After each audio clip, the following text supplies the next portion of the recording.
بسم الله الرحمن الرحيم إن الحمد لله نحمده ونستعينه ونستغفره ونعوذ بالله من شرور أنفسنا ومن سيئات أعمالنا من يهده الله فلا مضل له ومن يضلله فلا هادي له أشهد أن لا إله إلا الله وحده لا شريك له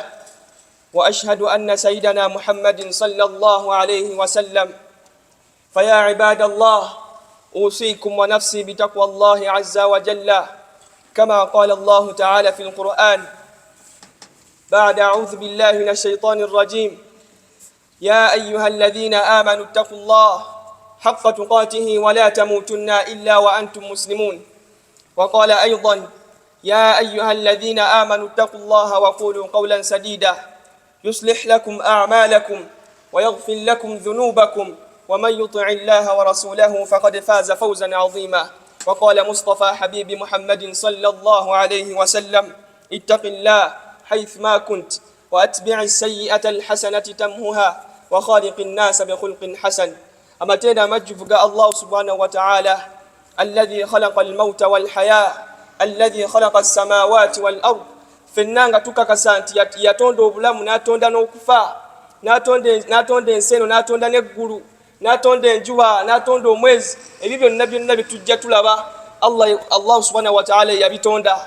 nga bwatugamba mu Qur'an wa min ayatihi al-layl wan-nahar wash-shamsu wal-qamar la tasjudu lish-shamsi wala lil-qamar wasjudu lillahi alladhi khalaqahunna in kuntum iyyahu ta'budun wa min ayatihi al-layl wan-nahar mubimu kubintunga byolefu nga biragira ddala nti Allah jali al-layl wan-nahar obuddo obw'ekiro n'obuddo obw'emisana wash-shamsu wal-qamar natonda enjuba natonda n'omwezi la tasjudu lishamsi wala lilqamar omuddu tavunnamira enjuba omuddu tavunnamira omwezi omuddu teesinze ekintu kyonna ekirala ekitali Allah wasjudu lillahi alladhi khalaqahunna in kuntum iyyahu ta'budun naye omuddu abeere ng'asinza Allah subhanahu wa ta'ala kuba ye yabitonda in kuntum iyyahu ta'budun bwe tubanga ddala tulimu abo abatya Allah subhanahu wa ta'ala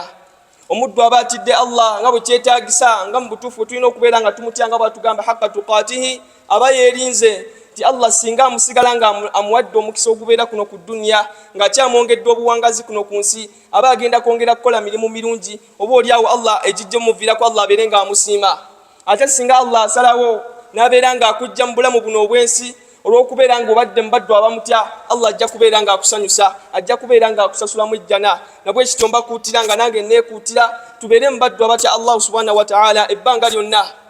nzirako okusaba Allah so okusasira نمر اليوم محمد صلى الله عليه وسلم الذي جاءنا بالهدى ودين الحق يجنا الدين يوسلم جتو يغاليرامو يجنا مزمانات لغكوبون تتوينا كوبيلا تسنزا الله سبحانه وتعالى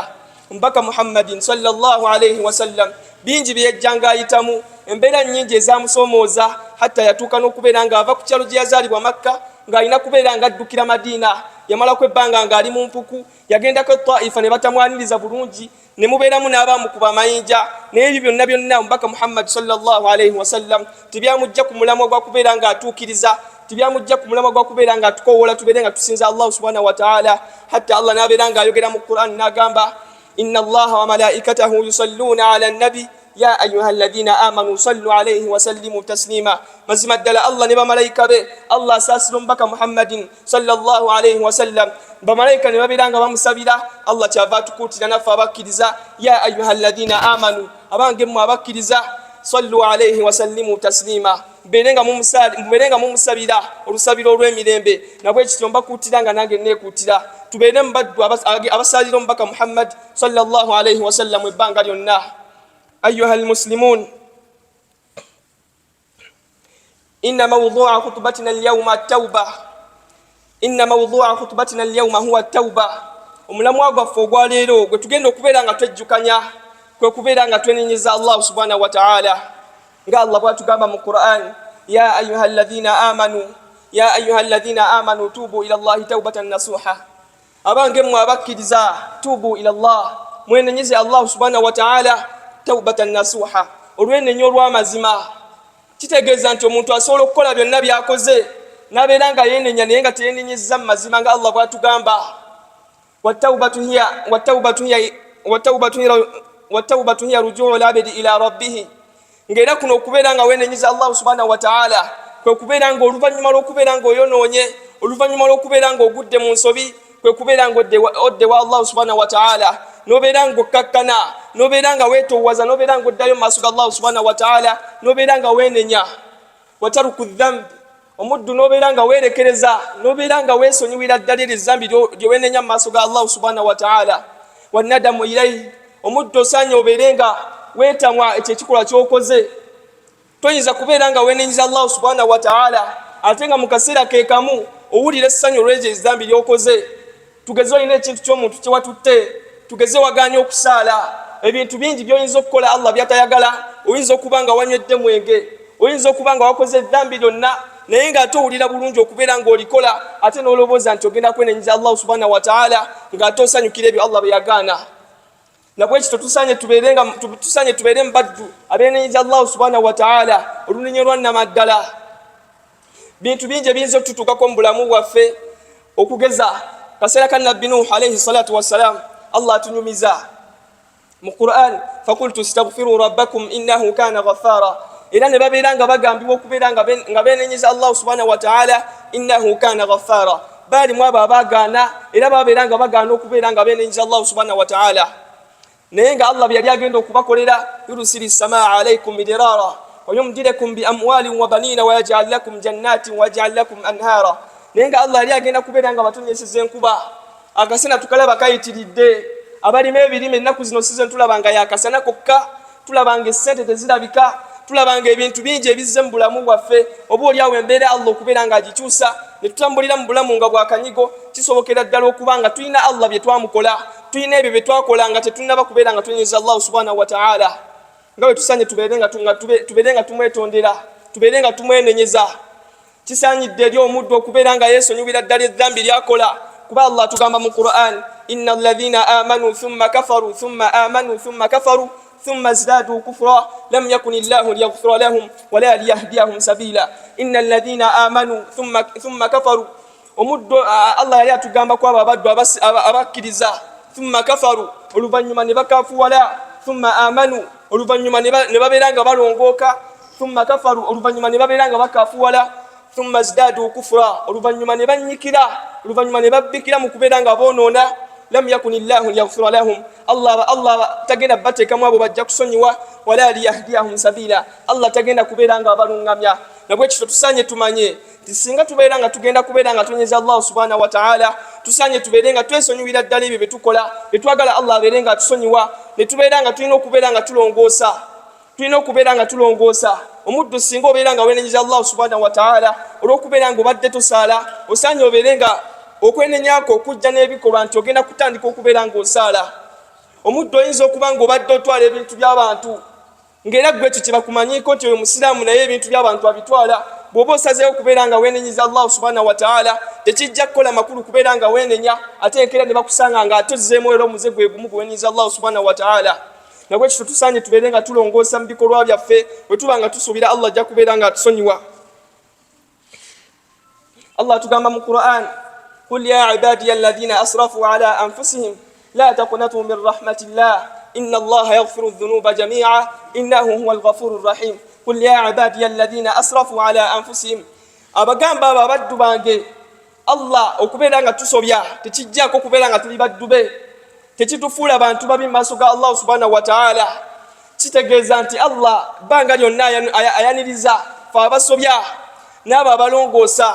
naye nga tusanye tubeere nga tulongoosa agamba kul ya ibadi alladhina asrafu ala anfusihim bagamba ababaddu bange abeedibaze aboonoonye la taqnatu min rahmatillah temuggwamu ssuubi na kisa kya Allah subhanahu wa ta'ala inna Allah yaghfiru dhunuba jami'a mazima ddala Allah asonyiwa ebyonoono byonna owaaye tobeerangaawo n'olowooza nti gwe ebintu by'okoze Allah tasobola kubeera nga akusonyiwa toddangaawo n'olowooza nti ekisa kya Allah kirina we kikoma ku bintu by'okoze bantu bangi boonoona n'atugesa n'alabanga Allah atasobola kubeera nga amusonyiwa Allah tugamba la taqnatu min rahmatillah temuggwamu ssuubi na kisa kya Allah subhanahu wa ta'ala inna Allah yaghfiru dhunuba jami'a mazima ddala Allah asonyiwa ebyo ebyonoono ebinene Allah asonyiwa ebyonoono ebingi Allah asonyiwa buli kimu innahu huwal ghafurur rahim mazima ddala Allah musonyi ate musaasizi alina ekisa kingi nabwe kito tusanye tuberenga tweninza Allah subhanahu wa ta'ala omulyango mugule. Allah tugambye kul ya ibadi alladhina asrafu, kul ya ibadi, Allah bagamba abaddu bange abakoze ensobi. Allah ategeeza ffe gwe nange tuberenga tulongoosa. La takunatu min rahmatillah, temugwa musubi na kisa kya Allah. Inna Allah yaghfiru dhunuba jami'a innahu huwal ghafurur rahim. أقول قولي هذا وأستغفر الله لي ولكم ولسائر المسلمين من كل ذنب فاستغفروه إنه هو الغفور الرحيم.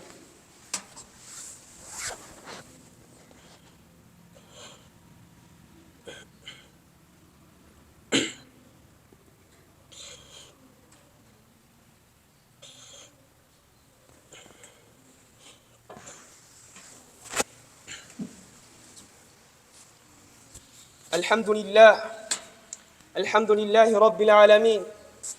والصلاة والسلام على أشرف الأنبياء والمرسلين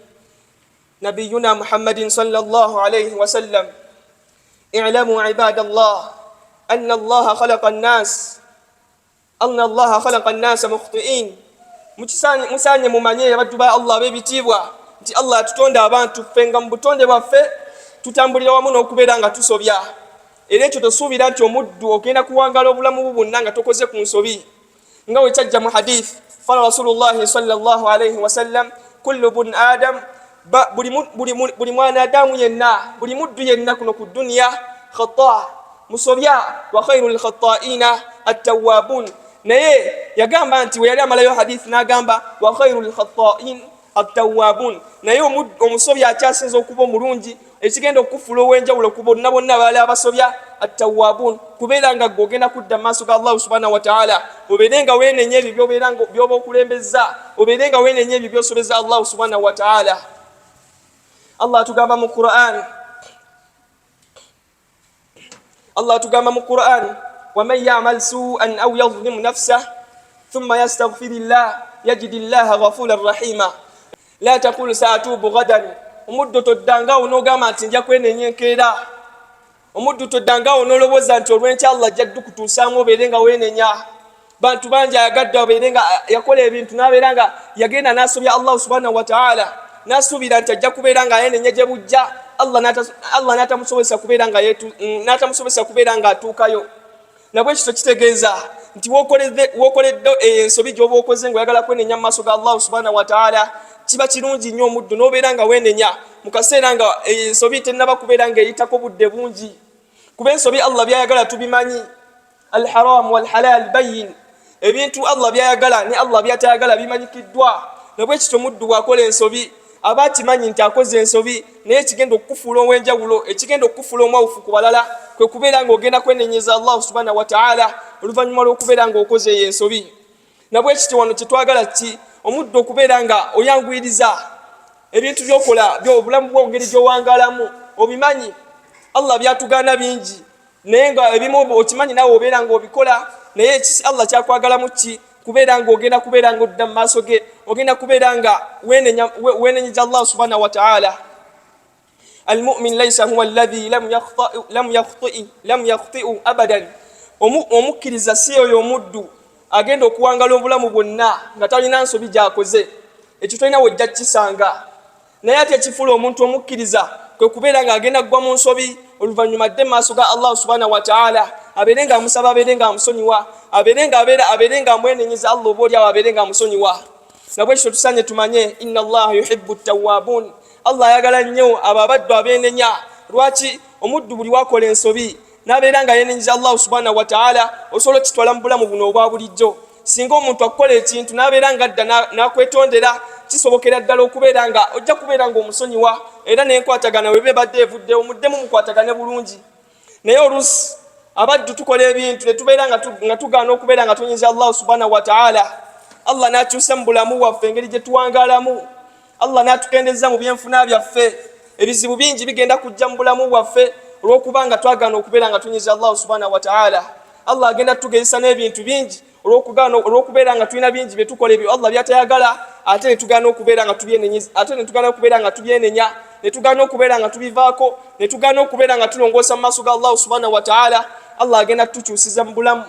waman arada an dhikri fa inna lahu ma'ishatan dhanka, Allah agamba abo bonna abakutukawo n'okujjukira Allah subhanahu wa ta'ala fa inna lahu ma'ishatan dhanka, Allah agenda bawangaza obulamu nga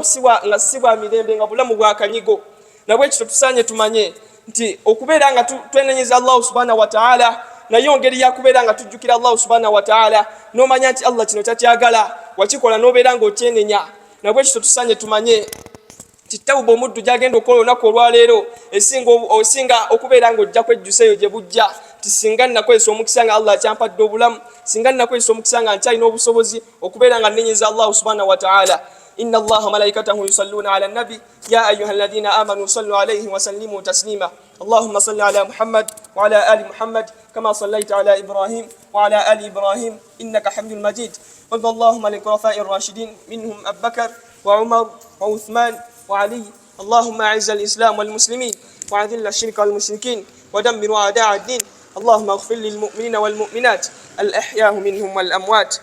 اللهم اصرف عنا عيون الآعنين وحسد الحاسدين وسحر الساحرين ومكر الماكرين ربنا آتنا في الدنيا حسنة وفي الآخرة حسنة وقنا عذاب النار وعذاب القبر وأقم الصلاة إن الصلاة كانت على المؤمنين كتابا موقوتا.